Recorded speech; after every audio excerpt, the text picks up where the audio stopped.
Global skill development mission में आपका स्वागत है। हेलो फ्रेंड्स, ट्रिपल सी की इस सीरीज में आपका स्वागत है। मेरा नाम है वरिंदर सिंह।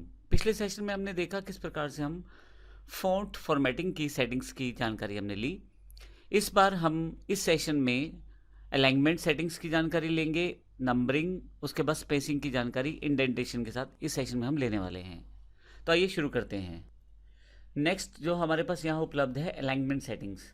तो आइए देखते हैं किस प्रकार से हम लिब्रा ऑफिस के राइटर पार्ट में अलाइनमेंट को सेटअप कर सकते हैं। मैं यहाँ से पहले सेलेक्ट कर लेता हूँ टेक्स्ट। तो टेक्स्ट सेलेक्ट करना ज़रूरी है, अगर टेक्स्ट सेलेक्टेड नहीं होगा तो कार्य नहीं होगा। तो मैंने टेक्स्ट सेलेक्ट कर लिया है। अब मेरे पास यहाँ 4 ऑप्शन अवेलेबल हैं: align left, align centre, align right और जस्टिफाइड। हर एक के साथ शॉर्टकट अवेलेबल है। अलाइन लेफ्ट में मेरे पास कंट्रोल एल का शॉर्टकट अवेलेबल है। अभी डिफ़ॉल्ट रूप में मेरे पास अलाइन लेफ्ट ही एप्लीकेबल है। मैं इसे क्लिक कर दूंगा तो कोई फ़र्क नहीं पड़ेगा।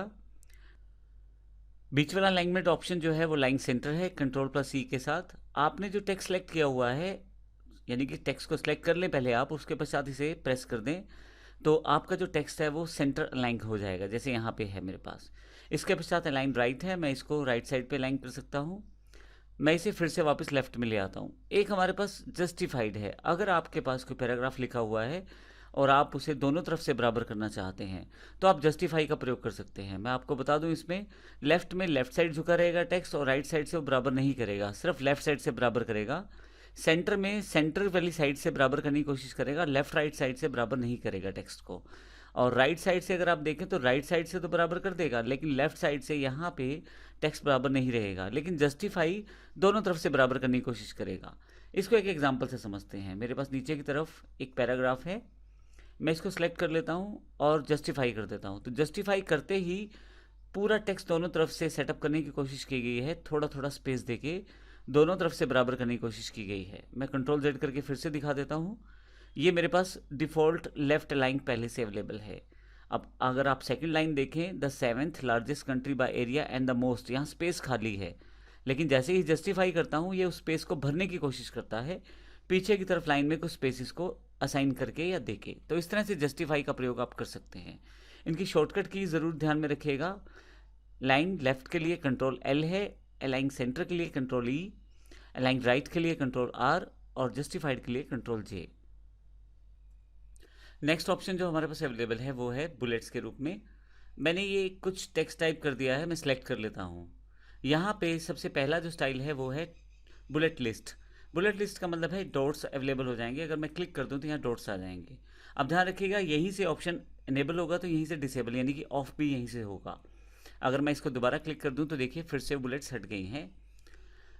साथ में ड्रॉप डाउन बॉक्स दिया गया है एक, अगर मैं इस पर क्लिक करूँ तो मेरे पास डिफरेंट तरह के बुलेट स्टाइल्स खुल जाएंगे। जैसे मुझे एरो वाला बुलेट्स देना है तो मैं यहाँ सेलेक्ट कर सकता हूँ। इसी तरह से इसके अतिरिक्त अगर आपको बुलेट्स चाहिए तो मोर बुलेट्स पे क्लिक करें और भी काफ़ी सारी सेटिंग्स आपके पास आ जाएंगी जिसमें आप बुलेट्स का प्रयोग कर सकते हैं। जैसे आपके पास पोजीशन है, इमेज है, काफ़ी सारी तरह की सेटिंग्स आ जाएंगी, लेकिन बुलेट्स इमेज में अवेलेबल हैं।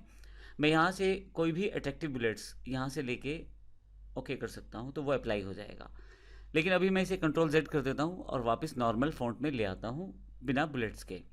इसके साथ ही आपके पास नंबरिंग है। नंबरिंग के लिए शॉर्टकट F12 है। इससे पहले जो हमने किया है वो शिफ्ट प्लस F12 है, दोनों का ध्यान रखिएगा।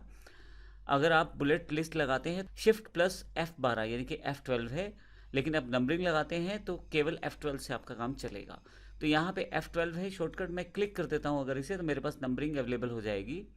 अगर मैं ड्रॉप डाउन बॉक्स पे क्लिक करूँ तो यहाँ आपके पास डिफरेंट तरह की नंबर लिस्ट है, अलग अलग तरह के स्टाइल दिए नंबरिंग के, जैसे डॉट के साथ, ब्रैकेट्स में, रोमन प्रणाली या ABC की तरह।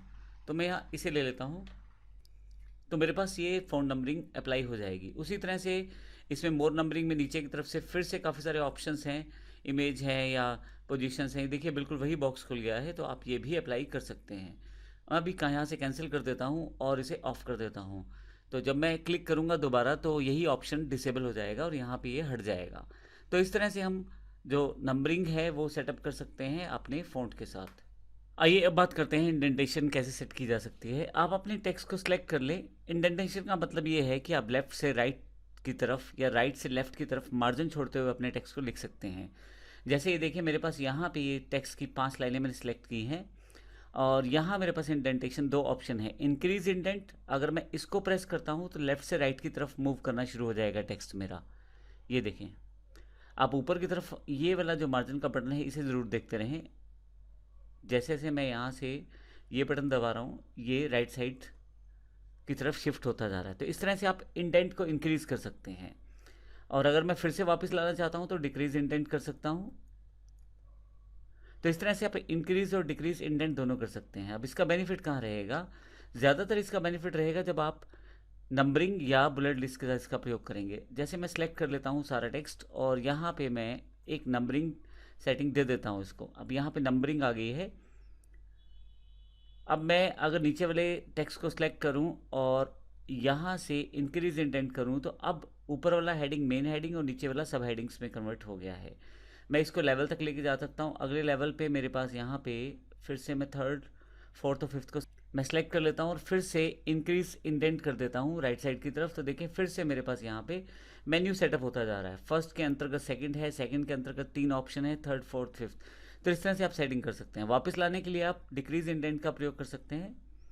फिर से मैं इन चारों को सिलेक्ट कर लेता हूँ। जिस तरह से आपने सेलेक्ट करते हुए इसको लेफ्ट से राइट साइड इंडेंट किया था उसी तरह से सिलेक्ट करते हुए आपको राइट से लेफ्ट साइड फिर से वापस इंडेंटेशन करना है ताकि सब वापस आ जाए। तो यहाँ पे मेरे पास ये पूरी ऑप्शंस वापस अपनी पहली स्थिति में आ गई हैं। आप इंडेंटेशन के लिए शॉर्टकट की टैब का यूज़ भी कर सकते हैं। मैं यहाँ से टेक्स्ट को सिलेक्ट कर लेता हूँ और टैब बटन दबा देता हूँ। तो अब देखें फिर से इंडेंट हो गया है राइट साइड की तरफ। फिर से अगर मैं इसको टैब दबाता हूँ दोबारा तो फिर से एक सब मेन्यू में कन्वर्ट हो गया है, यानी कि एक बार और इंडेंट कर दिया है मैंने। अगर मैं वापस लाना चाहूँ तो टैब के बजाय मुझे शिफ्ट टैब का प्रयोग करना पड़ेगा। शिफ्ट दबा के रखें, साथ में टैब का बटन दबाएं तो ये वापस आ जाएगा वापस अपनी पहली स्थिति में। और फिर से सिलेक्ट करके शिफ्ट टैब फिर से दबाएं तो वापस सिंपल टेक्सचुअल मेन्यू में वापस आ गया है। तो इस तरह से आप इंडेंटेशन का प्रयोग कर सकते हैं और इंडेंट करने के लिए आप टैब ऑप्शन का प्रयोग भी कर सकते हैं। इसके पश्चात नेक्स्ट जो ऑप्शन हमारे पास उपलब्ध है वो लाइन स्पेसिंग से रिलेटेड है। मान लीजिए मैं इन पांचों को सिलेक्ट कर लेता हूँ और यहाँ से लाइन स्पेसिंग सेट करना चाहता हूँ तो बड़ी आसानी से कर सकता हूँ। डिफ़ॉल्ट स्पेसिंग यहाँ 1 चल रहा है लेकिन मैं यहाँ पे इसे 1.5 कर देता हूँ, यानी कि 1.5।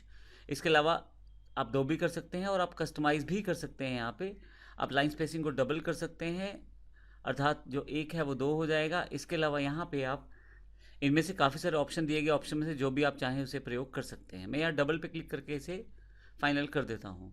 वापस अगर आपको नॉर्मल रखना है इसे तो मैं फिर से इसे क्लिक करूँगा साइड के ड्रॉप डाउन बॉक्स से और स्पेसिंग 1 पे ले आऊँगा तो मेरे पास डिफ़ॉल्ट सेटिंग्स में ये उपलब्ध हो जाएगा। तो इस तरह से आप इसको जो स्पेसिंग है, जो लाइनों के बीच की स्पेसिंग है वो सेटअप कर सकते हैं। अगला जो ऑप्शन उपलब्ध है वो पैराग्राफ स्पेसिंग से रिलेटेड है। मेरे पास यहाँ 2 पैराग्राफ हैं, एक ये पहले वाला पैराग्राफ है और एक ये दूसरे वाला पैराग्राफ है। इन दोनों पैराग्राफ्स के बीच की जो स्पेसिंग है वो मैं सेट कर सकता हूँ अगले ऑप्शन इंक्रीज पैराग्राफ स्पेसिंग के साथ। तो आइए मैं इन दोनों पैराग्राफ को सिलेक्ट कर लेता हूँ और इंक्रीज पैराग्राफ स्पेसिंग पे क्लिक करना शुरू करता हूँ। आप देखेंगे दोनों पैराग्राफ्स के बीच की जो दूरी है वो बढ़ती जा रही है। लेकिन अगर आप इसे कम करना चाहते हैं तो डिक्रीज पैराग्राफ स्पेसिंग का ऑप्शन है, आप इसे क्लिक करें तो फाइनली आप इसे कम भी कर सकते हैं। तो इस तरह से हमने देखा फॉर्मेटिंग बार पे जितने भी ऑप्शन है बारी बारी से हमने सब अध्ययन किए।